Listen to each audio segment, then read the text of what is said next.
Hi, my name is Dean Smith, and in this Bible vlog, I ask the all-important question, why did Sir Isaac Newton predict the world would end in 2060 AD? Now, most of us are probably familiar with Sir Isaac Newton. He was a renowned scientist in the Middle Ages. He died around 1727 AD, and he's probably most famous for his discovery of gravity.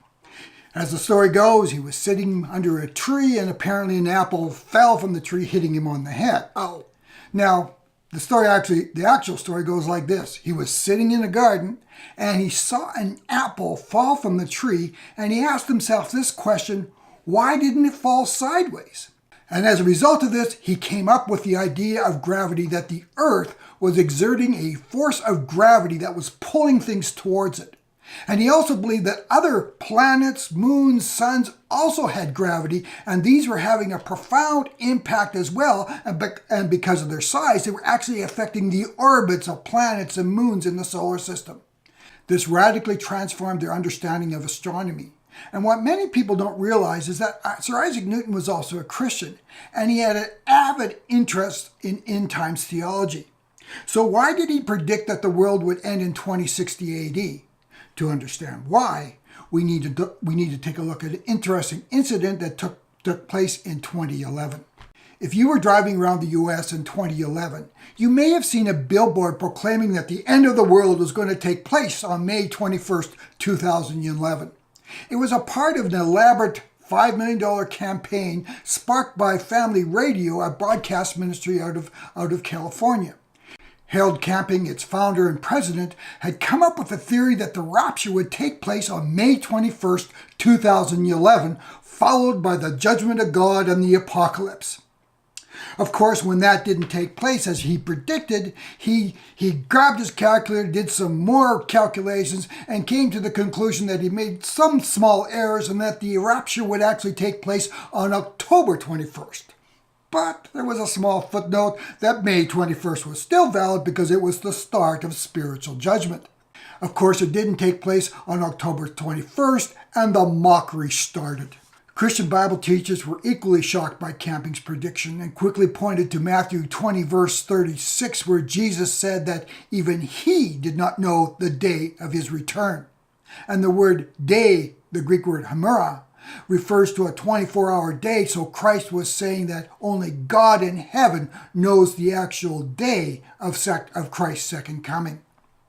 Camping would later recant of this and actually declare that his prediction was a sin. So what is the connection between Sir Isaac Newton and Harold Camping's prediction? Well, to put it simply, Sir Isaac Newton lived in interesting times.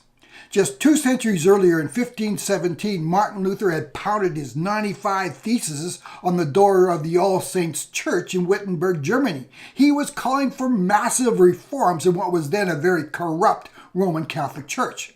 The church refused to be reformed and began to persecute Martin Luther, and as a result, he formed the Protest or Protestant Church. In the centuries that followed, the Roman Catholic Church began to aggressively persecute the Protestants, who in return began to look upon the Pope as the Antichrist and the Roman Catholic Church as the War of Babylon mentioned in the book of Revelation. And for those who don't know, the War of Babylon is the mother of all evil.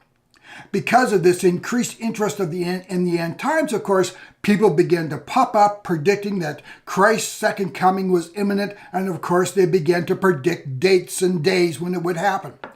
Sir Isaac Newton decided to study the end times because he wanted to put an end to all that nonsense.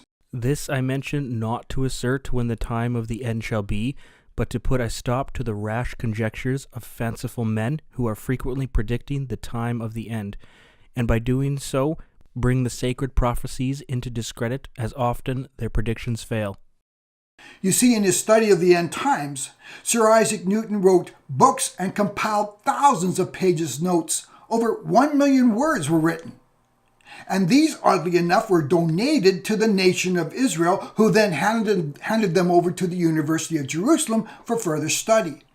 As the Jewish researchers pored through Newton's notes, they found a letter dated to 1704 where in the margin Martin Luther stated that he believed that the second coming of Christ would happen around 2060 AD, in other words, in our century. So how did Sir Isaac Newton come to this conclusion?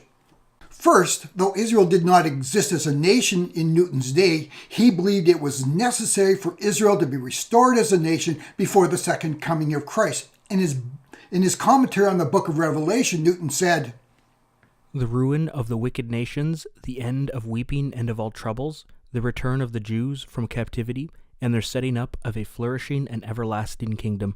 Other Bible teachers in Newton's day agreed that Israel needed to be restored as a nation before Christ's second coming, but they were predicting it was going to be imminent, sometime in the 17th or even the 18th century. Newton disagreed. He said it wasn't going to happen till much later. So how did Newton arrive at the 2060 AD date? In the book of Revelation, it speaks of a period of 1,260 days when God would protect the church from satanic attack.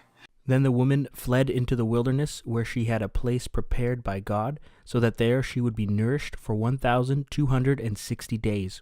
Revelation 12, verse 6. But at the end of this period, Satan would be unleashed. He would start a horrific persecution of the church and then try to set up a one-world government through the Antichrist. But in the end, Jesus would return and the world would be judged. But instead of looking upon these as 1,260 days, Newton thought it referred to 1,260 years. So he had the length of time when the church would be protected, but now he needed a start date, and for that he used the formation of the Holy Roman Empire in 800 AD by Charlemagne, who was a very devout Catholic, because this marked a merging together of the Pope's spiritual supremacy with the political supremacy of Charlemagne. By adding his 1,260 years to the 800 AD start date, Newton arrived at 2060 AD. Though he did not believe that Christ's return could happen any sooner than 2060 AD, he admitted there was a possibility it could be later. He wrote, "It did not commence before the year 800, in which the Pope's supremacy commenced. It may end later, but I see no reason for it to end sooner." Now, whether you agree with Newton's interpretations or not, this is how he arrived at the 2060 AD. We need to realize he's just giving a ballpark estimate here. He's not predicting the actual day that Jesus warned about. So the question we need to ask ourselves, are there any passages that might support this? Maybe. Big maybe. Many today believe that the restoration of Israel as a nation on May 14, 1948 is a key marker for Christ's return, and that Jesus will return within a generation of that restoration, according to Mark 13, verse 30. So how long is a generation? Well, there have been several figures thrown out, 30 years, 50 years, 70 years. But in Genesis chapter 6, when God says he's going to judge the world with a flood, there's embedded a second judgment that hasn't got much play. As part of the flood judgment, God said he was going to limit man's lifespan to 120 years. Now, if this is a generation from God's perspective, when we add 120 years to 1948, we see it will happen no later than 2068 AD.